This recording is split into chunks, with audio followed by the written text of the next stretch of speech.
एक बाप की औलाद है और दो भाई एक दूसरे के जान के दुश्मन है, तो झोंकी हाथ से क्या मोहब्बत करेंगे। रो रहा था ये शाहनवाज, बोला कि भाई कोई मेरा हाथ पकड़ने तैयार नहीं है। हमने टिकट दिया, अल्लाह ने उसको कामयाब किया। अगर कोई झोंकी हाथ का वारिस है तो बटन छाप का उम्मीदवार वारिस है कि लाइनटेन लाएगा। सुन शाहनवाज, तेरी लाइनटेन की लाइट हम बुझाएंगे इंशाअल्लाह। दूसरी तरफ स्कूल का बैग लेकर एक पार्टी आया है। मैं सरफराज साहब से पूछना चाहता हूं, सरफराज साहब, आप और आपकी पार्टी का अध्यक्ष क्या बिल्किस बानो से मिलने को तैयार है? अब लड़ाई पटना की कुर्सी की है, अब लड़ाई सीमांचल का बेटा मुख्यमंत्री बनेगा, अब लड़ाई गद्दार को हराने की है।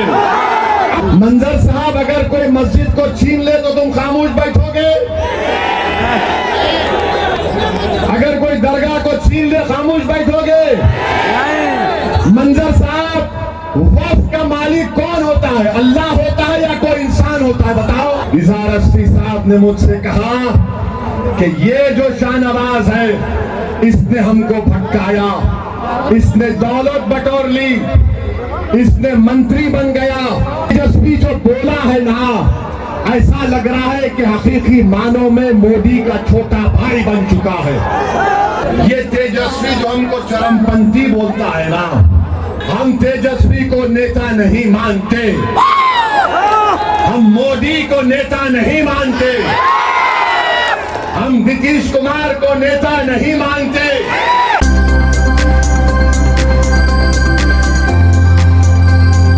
अजीज दोस्तों और बुजुर्गों, मैं आपको बात बताने आया हूं कि सीमांचल की लड़ाई 11 साल से मजलिस इत्तेहादुल मुस्लिमीन बराबर लड़ रही है और मैं आपको वादा कर रहा हूं कि इंशाअल्लाह ताला असदुद्दीन ओवैसी के ज़िंदगी में भी और असदुद्दीन ओवैसी के मरने के बाद भी मजलिस इत्तेहादुल मुस्लिमीन सीमांचल को ना छोड़ेगी और उसी वक्त हम खामोश बैठेंगे जब सीमांचल से इंसाफ होगा। मैं आपको बताने आया हूं कि 5 साल पहले आपने मजलिस इत्तेहादुल मुस्लिमीन को कामयाब किया था, एक फर्द को आपने कामयाब नहीं किया था। आपने जमात पतंग छाप को देखकर वोट दिया था, आपने किसी शख्स को देखकर वोट नहीं दिया था। और जो आज ये कह रहा है कि ये हमारी जोकीहाट हमारी विरासत है और हम एक बड़े बाप के बेटे हैं, यकीनन तस्लीमुद्दीन साहब, अल्लाह उनकी मग़फ़िरत करे, बहुत बड़े लीडर और नेता थे और इनके दोनों बेटे उनके पैरों की धूल की बराबर नहीं है। बड़े बाप का बेटा होना एक चीज है, मगर उसकी तरह होना वो बहुत बड़ी बात है। हम भी एक बहुत बड़े बाप के बेटे हैं, मगर हमारे बाप ने हमको क्या सिखाया था? हमको पुलिस ने 22 सितंबर 1999 को हमारी विधानसभा में पुलिस ने हमको लटों से लाठियों से मारा। हमारे सर पर 12 या 13 टाके लगे, हमारे हाथ के तीनों उंगलियां टूट गई थी, हमारी पूरी पीठ लाल हो गई थी पुलिस के लाठियों से। एक पुलिस का डीवाईएसपी अपनी सर्विस रिवॉल्वर से निकालकर हम पर गोली भी चलाया। अल्लाह का करम था, हम बच गए। हम दवाखाने में तड़प रहे थे। मजलिस के तमाम लोग हमारे मरहूम वालिद के पास जाकर कह रहे थे कि सालार कल हैदराबाद में बंद मनाना चाहिए। असदुद्दीन ओवैसी पर पुलिस ने गैर जरूरी लाठीचार्ज करके जमीन पर गिरा के हमको मारा और हमको बचाने आया हमारा एक हिंदू इंस्पेक्टर। जब पुलिस के टास्क फोर्स वाले मार रहे थे, वो बंदूक निकाल कर आकर अपने सीनियर्स को कहा कि छोड़ो इनको, तुम गैर जरूरी मार। जब हमारे वालिद मरहूम से हमारे मुर्तुजा मियां यहाँ पर हैं, वो चश्मदीद गवाह हैं। जब दवाखाने में आकर सब बोल रहे थे, हमारे वालिद ने कहा कि कल हैदराबाद में कोई बंद नहीं मनाया जाएगा। सब लोग ताज्जुब किए, बोले नहीं कोई बंद नहीं मनाया जाएगा। और हमारे वालिद ने मजलिस के जिम्मेदारों के सामने कहा कि मैंने असदुद्दीन को टिकट देते वक्त कहा था, तुम सियासत में आ रहे हो तो तुम मेरे बेटे जरूर हो, मगर मैं तुमको एक आम मजलिस के रुकन की तरह बर्ताव करूंगा। तुम घर में मेरे बेटे हो, जब बाहर निकलोगे तो मैं ये नहीं देखूंगा कि तुम मजलिस के रुकन हो या मेरे बेटे हो।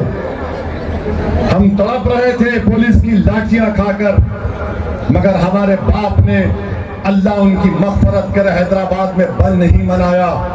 क्यों नहीं मनाया? क्योंकि हमारे कायद ने हमसे कहा कि मैं अपने बेटे की तड़प को बर्दाश्त कर सकता हूं, मगर मैं हरगिज इस बात का मैं पसंद नहीं करूंगा कि कल बंद हो और पुलिस का फायरिंग हो, कोई गरीब मर जाए, चाहे मुसलमान और हिंदू हो।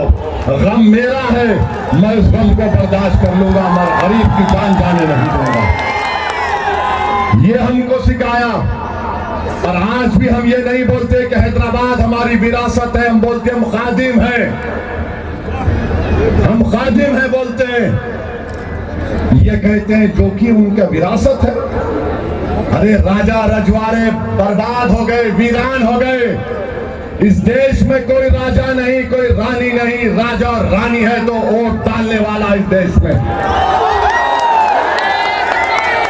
हमारे बाप को हम दफना कर, हमारे पैजामे को खबर की मिट्टी लगी हुई है, हम अपनी माँ के पैरों के पास बैठकर अपना गम कम कर रहे थे। तो मेरा फोन बार बार बज रहा था, तो किसी ने कहा फोन उठा लो। जब मैं फोन उठाया तो कहने वाले ने कहा कि चिंतल बस्ती एक इलाका है, वहां पर फसाद हो रहा है हिंदू मुसलमानों का। पुलिस के आला ओहदेदार बार बार फोन कर रहे थे कि ओवैसी साहब आप आओ, यहां दोनों समुदाय आप आने पर राजी हो जाएंगे। मैंने कहा हमारे एमएलए मौजम खान है, उनको बुला लीजिए। फिर फोन आया तो मेरी माँ ने मुझसे कहा, बेटा तुम्हारे बाप ने तुमको इस बात की तरबियत दी थी कि जहां पर गरीबों को जरूरत पड़ेगी तुम जाओगे, अगर आज तुम नहीं जाओगे तो हमारी अम्मा ने कहा कि तुम्हारा बाप वाकई में मर गया। हम उठकर गए, उठकर उस मुकाम पर गए, जाकर हमने सबसे बात की, वहां पर माहौल को ठंडा किया। हैदराबाद से 200 किलोमीटर दूर वाटोली एक मुकाम है जहां पर आरएसएस से वाबस्ता एक तंजीम ने एक घर के 6 लोगों को जिंदा जला दिया था। कोई जाने तैयार नहीं था उस गांव में, हम अकेले गए। हमारे भैंसा के 3 मरतबा 4 मरतबा के चेयरमैन जाबिर साहब है, फोन करके पूछ लो। जाबिर साहब ने कहा साहब अगर जरूरत पड़ी तो अकेले आओ। हैदराबाद से 200 किलोमीटर असदुद्दीन अवैसी अकेले गाड़ी में गया। उस गांव में कोई जा नहीं सकता था, हम अकेले गए। हमारे साथ मजलिस के जियालों को लेकर गए। जो तुम शाल पिनाते ना नेता को, शाल हमारे गाड़ी में पड़े थे, उससे हमने जली हुई लाशों को निकाला। और जब वापस हम जा रहे थे, रमजान का महीना था, तो निजामाबाद में एक पेट्रोल स्टेशन पर मैं गाड़ी में डीजल जला रहा था। मेरे पास फोर्ड एंडेवर गाड़ी थी, तो मैं देखा कि नमाज फजर पढ़कर एक ज़ईफ बुजुर्ग मेरे पास चल कर आए, आकर कहा कि तुम असदुद्दीन हो। मैंने कहा हाँ। उन्होंने मुझसे पूछा तुम कहां से आ रहे बेटा? मैंने कहा वाटोली में वाकया हुआ, हम वहां पर गए थे, वहां से जाकर हमने एहतजाज किया। उस वक्त के आंध्र प्रदेश के होम मिनिस्टर जाना रेड्डी साहब थे, आज भी बखैर हयात हैं। हमने उनकी गाड़ी के सामने बैठ गए हम लोग और कहा कि इंसाफ करो। तो उस बुजुर्ग ने मुझे गाड़ी से उतारा, बेटा उतरो। मैं उतरा तो मेरे कंधे पर हाथ रखकर कहा कि तुम्हारा बाप मरा नहीं, तुम्हारा बाप जिंदा है, तुम गरीबों के लिए लड़ रहे हो। बताओ ये दोनों क्या कर रहे हैं? फिर एक बाप की औलाद है और 2 भाई एक दूसरे के जान के दुश्मन है, तो जो की हाथ से क्या मोहब्बत करेंगे? जो घर एक बाप का खून है, बड़े बाप, बड़ा अजीम लीडर तस्लीमुद्दीन, मैं सलाम करता हूं उनको, मगर तुम जिस बड़े बाप के बेटे हो, तुम में बड़ापन नहीं है। एक घर के हो, एक खून हो, तुम दोनों एक दूसरे का गिरबान पकड़ रहे हो। जोकीहाट की जनता सुनो, जोकीहाट के गरीबों सुनो, जोकीहाट की मेरी मां और बहनों सुनो, जोकीहाट के नौजवानों जिसका मुस्तकबिल तुम्हारा है, याद रखो, जब दो भाई एक नहीं हो सकते, वो जोकीहाट का गम नहीं समझ सकते। जब दो भाई एक दूसरे से लड़ रहे हैं, तो वो क्या बीजेपी से लड़ेंगे? तो आपको मुर्शिद आलम को कामयाब करना है। मुर्शिद आलम एक गरीब जरूर है, मगर मुर्शिद आलम लड़ने वाला है, मर मिटने वाला है, किसी माइका लाल के आगे झुकने वाला मुर्शिद आलम नहीं है। तो मेरे अजीज दोस्तों और बुजुर्गों, ये इलेक्शन किसी की विरासत को बचाने का काम नहीं है, ये इलेक्शन सीमांचल को बचाने का काम करना है। ये इलेक्शन जोकीहाट से विरासत को जड़ पैर से निकालकर नदी में फेंकने का काम 11 तारीख को आपको करना है। ये इलेक्शन एक गरीब के बेटे को कामयाब करना है, जिसका नाम मुर्शिद आलम है। क्या आप करेंगे? क्या जोकीहाट किसी की विरासत है? क्या हम किसी के गुलाम हैं? हम रसूलुल्लाह सल्लल्लाहु अलैहि वसल्लम के गुलामों के गुलाम हैं। हमारी विरासत है तो सीरत है, किसी और की विरासत नहीं हो सकती हमारी। दूसरी बात, 5 साल पहले हमने जिसको टिकट दिया वो हमारे पास आया था, रो रहा था ये शाहनवाज, बोला कि भाई कोई मेरा हाथ पकड़ने तैयार नहीं है। हमने टिकट दिया, अल्लाह ने उसको कामयाब किया, और जीतने के बाद इसने मजलिस के विधायकों को तोड़कर तेजस्वी के पास लेकर गया। और मैं इज़हार रस्वी साहब कोचा दामन के हमारे साबिका रुकने असेंबली, उनसे घर पे जाके मिला, उनको गले से लगाया।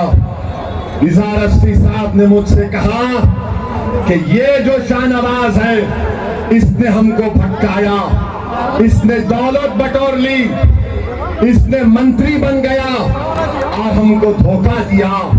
तो जो शाहनवाज को, जिसको जोकीहाट की जनता ने इसलिए वोट दिया था कि वो शाहनवाज है बोलकर नहीं, ये पतंग छाप का उम्मीदवार है, इसलिए वोट दिया।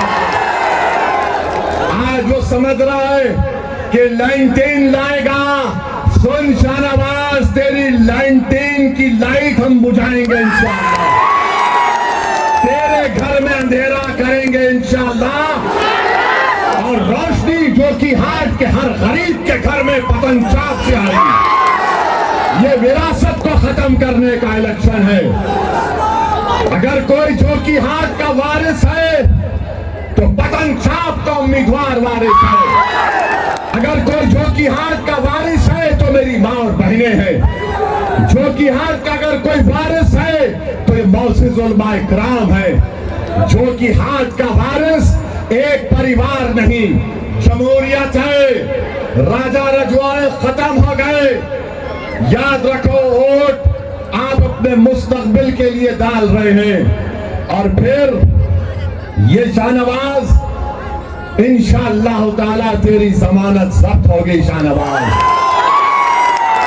तूने जोकीहाट और सीमांचल की जनता को धोखा दिया है, और तू उस पार्टी से आता है जिसके तेरे नेता ने हमारे बारे में कहा कि ओवैसी उलगावादी है। ओवैसी क्या कहा उसने? चरमपंथी है। अरे शाहनवाज, तू पूछ लेता जाके तेजस्वी से कि चरमपंथी का मतलब क्या है। क्या चरमपंथी उसको कहते हैं जिसके चेहरे पे दाढ़ी, सर पे टोपी है? क्या चरमपंथी वो है जो 5 वक्त का नमाजी है? क्या चरमपंथी वो है जो कुरान की तिलावत करता है? क्या चरमपंथी वो है जो हमारी माँ और बहनें अपने सर पर दुपट्टा या हिजाब या बुर्का पहनती हैं? क्या चरमपंथी मदरसे में पढ़ने वाले या पढ़ाने वाले हैं? क्या चरमपंथी कुरान की तिलावत करने वाले हैं? क्या चरमपंथी अल्लाह अकबर बोलने वाले हैं? क्या चरमपंथी जमीन और आसमान की खालिक की इबादत करने वाले हैं? जब नहीं है तो तेजस्वी के नजर में चरमपंथी कौन है, कौन नहीं है जो उसके बाप के सामने सर झुका दे, जिस तरह शाहनवाज ने जो की हाथ को उनके सामने झुकाने की कोशिश की। तेजस्वी की नजर में चरमपंथी वो नहीं है जो उसके दर पे आके भीख मांगे। चरमपंथी वो नहीं है तेजस्वी की नजर में जो आकर ये कहे कि तू मेरा नेता है। चरमपंथी वो नहीं है तेजस्वी के पास जो सीमांचल की बदहाली को दूर करने की बात ना करे। तेजस्वी की नजर में चरमपंथी वो नहीं है जो इंतजार की बात करता है, इत्तेहाद की नहीं करता। तो हम बताना चाह रहे हैं तेजस्वी को और शाहनवाज को, तुम लाख कोशिश कर लो, अगर अल्लाह की इबादत करना चरमपंथी है, सीमांचल के ताल्लुक से सवाल करना चरमपंथी है, अगर सीमांचल की नदी के कटाव का काम का मुतालबा करना, तटबंध का काम का मुतालबा करना चरमपंथी है, अगर ब्लॉक से करप्शन का खात्मा करना चरमपंथी है, तो सुनो तेजस्वी, हम छोड़ेंगे नहीं। हम पुकार कर कहेंगे कि हम जो बोलते हैं वो सच है, हम हक के पाबंद हैं। हम तेजस्वी को नेता नहीं मानते, हम मोदी को नेता नहीं मानते, हम नीतीश कुमार को नेता नहीं मानते। सीमांचल की जनता ने तय कर लिया कि ओवैसी हमारा नेता नहीं है मगर हमारा खादिम है। उन्होंने खादिम को पसंद किया खिदमत के नाम पर, और सीमांचल की लड़ाई जारी और सारी रहेगी। सीमांचल को हम नहीं छोड़ने वाले हैं। और आपको हम बता रहे हैं, ये तेजस्वी जो हमको चरमपंथी बोलता है ना, इसका मिसाल आपको देते हैं। इसका पूरा शिजरा निकाल कर लाए, इसका पूरा शिजरा निकाल कर लाए। इसने सुनो सुनो, इसने शाहनवाज के सियासी बाप ने, शाहनवाज के सियासी पप्पा ने जो तेजस्वी है, उन्होंने मोहम्मद कामरान एमएलए था, कहां से था? गोविंदपुर नवादा से। उसका टिकट काट कर तेजस्वी ने कौशल यादव को टिकट दे दिया। 50,000 वोट से जीता था ये मोहम्मद कामरान। अच्छा, गौरा बारम से अफजल अली खान को बी फार्म दिया और जाकर उसने मल्ला के कैंडिडेट के लिए वोट का मुतालबा किया अफजल अली खान के खिलाफ। तीसरा, इसने ये जो मुकेश सहनी साहब है, जब उनसे पूछा गया कि आपने एक मुसलमान को भी टिकट नहीं दिया, तो मुकेश सहनी साहब ने कहा कि हम क्या कोई सिनेमा का टिकट बांट रहे हैं, ये चरमपंथी नहीं है। फिर जब लोगों ने पूछा तेजस्वी से कि दिल्ली में तुम्हारे यूथ की सदर मीरा हैदर है जो 5.5 साल से जेल में है, तुम उसके लिए बात नहीं करते, तो तेजस्वी गूंगा हो जाता। और फिर तेजस्वी ने दीपक यादव को नरकटियागंज से टिकट दिया। कौन है दीपक यादव? मालूम आपको कौन है? जानते आप? इसका एक तस्वीर है, तलवार बांट रहा है आरएसएस के फंक्शन में। इसका एक तस्वीर है, ये विश्व हिंदू परिषद का बैनर लेकर काम कर रहा है और नरकटियागंज से ये तेजस्वी यादव ने दीपक यादव को टिकट दिया। अब आपको फैसला करना है कि क्या आप, जो आपको गद्दारी किया, जो आपको धोखा दिया, क्या आप उसका साथ देंगे या पतन छाप का साथ देंगे? दूसरी तरफ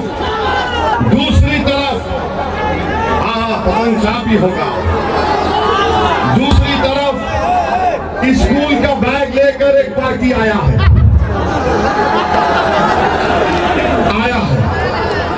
अच्छा, ये कौन है मालूम आपको? ये 2014 में नरेंद्र मोदी के इलेक्शन मैनेजर थे गुजरात में। 2012 से उन्होंने मोदी को प्रधानमंत्री बनाने का काम गुजरात से शुरू किया, उसको प्रधानमंत्री बनाया। चाय पे चर्चा, 15 लाख अकाउंट में आएंगे, 1 करोड़ नौकरी दिया जाएगा, ये सब झूठ इन्होंने मोदी की जबान से बुलवाया। तो जो 2012 से 14 तक मोदी के लिए काम किया, वो क्या जोकीहाट का वोट ले पाएगा? बताओ, जो 2012 से 2014 तक मोदी को प्रधानमंत्री बनाने का काम किया, क्या तुम उसका साथ दोगे? और फिर इसने क्या किया? एक मनीष कश्यप को टिकट दिया। ये चन्नपटना का उम्मीदवार है। ये कौन मनीष कश्यप है? ये वो मनीष कश्यप है जो मोदी का सबसे बड़ा राजदुलारा है। ये वो मनीष कश्यप है, जब 2019 में पुलवामा का हमला हुआ था हमारे सीआरपीएफ के बहादुरों पर, तो इसने पटना में कश्मीर से जो 2 गरीब आकर अपना दुकान पे बेचता है, उनको मारा इसने। चनपटिया से मनीष कश्यप को बैग वाले ने अपना उम्मीदवार बनाया।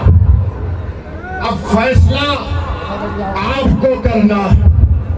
ये बैग वाले साहब भी हमको बोलते हैं, ओवैसी साहब आपको नहीं आना चाहिए था बिहार को। अरे भैया, तुम मोदी को प्रधानमंत्री बनाने का काम किए। मैं सरफराज साहब से पूछना चाहता हूं, सरफराज साहब, आप और आपकी पार्टी का अध्यक्ष क्या बिल्किस बानो से मिलने को तैयार हैं? क्या ज़किया जाफरी के बेटी से मिलने को तैयार है? कौन है बिल्किस बानो? गुजरात में जब मोदी मुख्यमंत्री थे तो बिल्किस बानो को उनके पड़ोसियों ने, 11 लोगों ने बिल्किस बानो की इज्जत लूटी थी। बिल्किस बानो हामिला थी। बिल्किस बानो की 15 महीने की बच्ची को उसके सामने कत्ल कर दिया गया। हम पूछना चाहते हैं, जिस पार्टी में सरफराज साहब हैं, उनके अध्यक्ष के साथ क्या तुम्हारे अध्यक्ष जब 2012 और 14 में मोदी के लिए काम कर रहे थे, तो मेरी बेटी बिल्किस बानो की असमत रेजी याद नहीं आई? तुम आज जोकीहाट को आकर समझ रहे हो। मां और बहनों, याद रखो, ये बैग वाले की वो पार्टी है जिसने बिल्किस बानो को इंसाफ नहीं दिलाया था। मेरी मां और बहनों, ज़किया जाफरी, एहसान जाफरी को मोदी मुख्यमंत्री हैं, जिंदा जला दिया गया काट कर। क्या सरफराज साहब और उनके पार्टी के अध्यक्ष ज़किया जाफरी की, एहसान जाफरी की बेटी से मिल सकते? नहीं मिल सकते। अरे नुकसान तो मेरा हुआ ना, जब से मोदी प्रधानमंत्री बने, ट्रिपल तलाक का कानून बना। नुकसान किसका? मेरी मां और बहनों का। CAA का कानून मजहब की बुनियाद पर बनाया गया। किसको निशाना बनाया गया? मुझे बनाया गया। यूएपीए का कानून सख्त कर दिया गया। कौन जेल में सड़ रहा है? मीरा हैदर सड़ रही है। वक्फ का काला कानून बना दिया मोदी ने, जिससे मस्जिद, दरगाह और खानकाह को छीनना चाहते हैं। तो ये जो बैग वाला है, हम सरफराज साहब को बोलेंगे, आपने ऐसी पार्टी का साथ दिया जिसने मोदी को प्रधानमंत्री बनाने का पूरा काम किया। अब दोनों आपके सामने हो गए। अब तीसरा जेडीयू है ना, क्या नाम है? मंजर साहब। मंजर साहब, अगर कोई मस्जिद को छीन ले तो तुम खामोश बैठोगे? अगर कोई दरगाह को छीन ले खामोश बैठोगे? मंजर साहब, वक्फ का मालिक कौन होता है? अल्लाह होता है या कोई इंसान होता है? बताओ। मस्जिद किसी की जात की मिल्कियत होती है कि रब्बे करीम की होती है? मंजर साहब, जिस पार्टी से आप खड़े हैं, उस पार्टी ने मेरे मजहबी तशख्खुस को खत्म करने की कोशिश की, मेरी मस्जिद, दरगाह और वक्फ को खत्म करने का काम किया। बता दो कि हाट की जनता, ये तीन के तुम्हारा सामने पूरा रख दिया हूं, चट्टा पट्टा रख दिया हूं, दोनों भाई का और मंजर साहब का। अब एक तुम्हारे सामने ये गरीब खड़ा है, ये मासूम खड़ा है, जो किसी बड़े बाप का बेटा नहीं, मगर इसका बाप बड़ा कय्यूम था, जो तुम्हारी तरह आम आदमी है, जो की हाट को विरासत नहीं समझता, बल्कि ये समझता कि मैं विधायक बनूंगा तो खिदमत करके अपनी आखिरत का सौदा कर लूंगा। अब आपको 11 तारीख के दिन फैसला करना है। और तेजस्वी, तुम सुन लो, तेजस्वी तुम सुन लो, तुमने हमको गाली दी ना, सीमांचल का हर दाढ़ी वाला, हर टोपी पहनने वाला, सीमांचल की हमारी हर वो माँ, बहन, बेटी जो सर पर दुपट्टा लगाती है, वो 11 तारीख को तुमको बताएगी कि चरमपंथी बोलने का क्या मतलब होता है। जवाब देंगे ना? मेरी माँ और बहनें हाथ उठाकर बोलिए, आप जवाब देंगे? डरिए मत, डरिए मत। ये लड़ाई मान सम्मान की है, कोई आकर हमको बदनाम नहीं कर सकता। अरे ये तेजस्वी जो बोला है ना, ऐसा लग रहा है कि हकीकी मानों में मोदी का छोटा भाई बन चुका है। तो मेरे अजीज दोस्तों और बुजुर्गों, 8 तारीख को भी हम आएंगे, 9 तारीख को भी आएंगे इंशाअल्लाह ताला। अब लड़ाई पटना की कुर्सी की है, अब लड़ाई सीमांचल का बेटा मुख्यमंत्री बनेगा, अब लड़ाई गद्दार को हराने की है, अब लड़ाई विरासत को खत्म करने की है, अब लड़ाई जनता के राज को कामयाब करने की है। तो लगाओ हमारे साथ नारा, सीमांचल जिंदाबाद, सीमांचल जिंदाबाद, सीमांचल जिंदाबाद। पतंग छाप, पतंग छाप, पतंग छाप। हमारा मान सम्मान जिंदाबाद, हमारा मान सम्मान जिंदाबाद। मजलिसे इत्तेहादुल मुस्लिमीन, नारे तकबीर, नारे तकबीर, नारे तकबीर। अल्लाह आपको सलामत रखे। 11 तारीख के दिन एक सैलाब बन जाओ, वो सैलाब बन जाओ कि तुम्हारे सामने जो आएगा वो सर्रे की तरह बहा कर तुम्हारा इत्तेहाद लेकर जाएगा। पतंग छाप पहुंच चुकी है, पतंग छाप हमारी ताकत है। आपसे अपील कर रहे हैं कि 11 तारीख को मजलिस को कामयाब करिए। नारे तकबीर।